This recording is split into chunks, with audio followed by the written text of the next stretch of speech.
Ted Cruz released his birth certificate to the Dallas Morning News on Sunday, and the certificate confirms that Cruz was born in Alberta, Canada.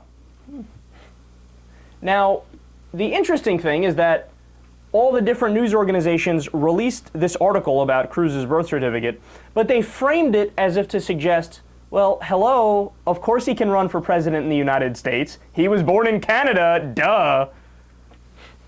So I did not understand where the articles were coming from because, what? That doesn't make sense. If you're born in Canada, that doesn't mean you could run for president in the United States. In fact, the exact opposite is true. If you're born in Canada, you're a Canadian citizen. It's got nothing to do with being an American citizen, right?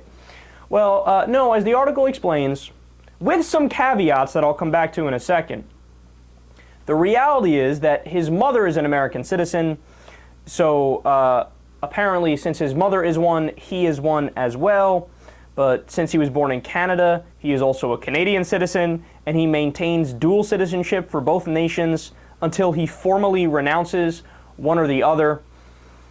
But understand, and this is the part that most articles didn't explain, he needs to go to the American consulate in Canada, and his parents needed to fill out certain paperwork that would then approve him to be a citizen in the United States of America. Unless you fill out that paperwork, you are literally undocumented.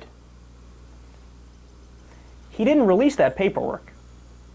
Now, I'm not saying this to be, a conspiracy theorist or the equivalent of a birther on the left.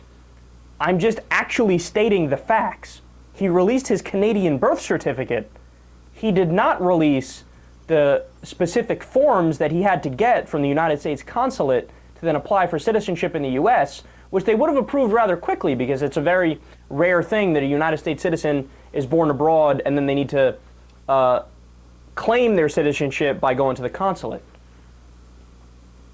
So, in yet another weird twist, or an ironic twist, when the Republicans scream and yell and cry about Obama's birth certificate, we don't know if he was born in the United States, this isn't acceptable, it's yet another example of projection.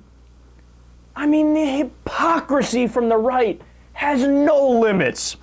Because even if their ridiculous attack on Obama was correct, which of course we know it wasn't. We know he was born in Hawaii and he has his short form birth certificate, his long form birth certificate. The article that announces his birth in some random Hawaiian newspaper that was in the Hawaiian archives, right? But even if they were correct in saying, oh, well, he wasn't born in the U.S., well, his mom was definitely born in the U.S. There's nobody contesting that. She was from Wichita, Kansas. I can't imagine a place that is actually more the center of the United States of America. But notice the double standard. When it's a Democrat, when it's Barack Obama, whose mother is from the United States, well, no, we still don't know if he's a citizen, so we want to question it, and then we'll say he's not a citizen and say his presidency is illegitimate. But when it's Ted Cruz and he's admitting, I was born in Canada, but my mother is from the U.S., same scenario, exact same scenario. They go, shh. He's a Republican, don't talk about it, it's okay. They don't give a flying fuck about the principle of whether or not the person was born in the U.S. to run for president. All they care about is it a Democrat or a Republican? Another example of this. Did you know John McCain was not born in the United States of America?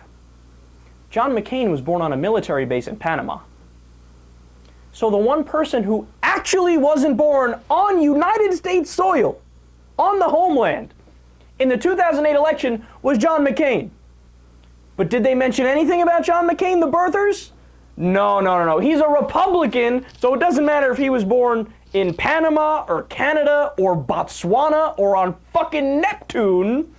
Shh, don't talk about it. We only attack the Democrats with that huge load of horse shit.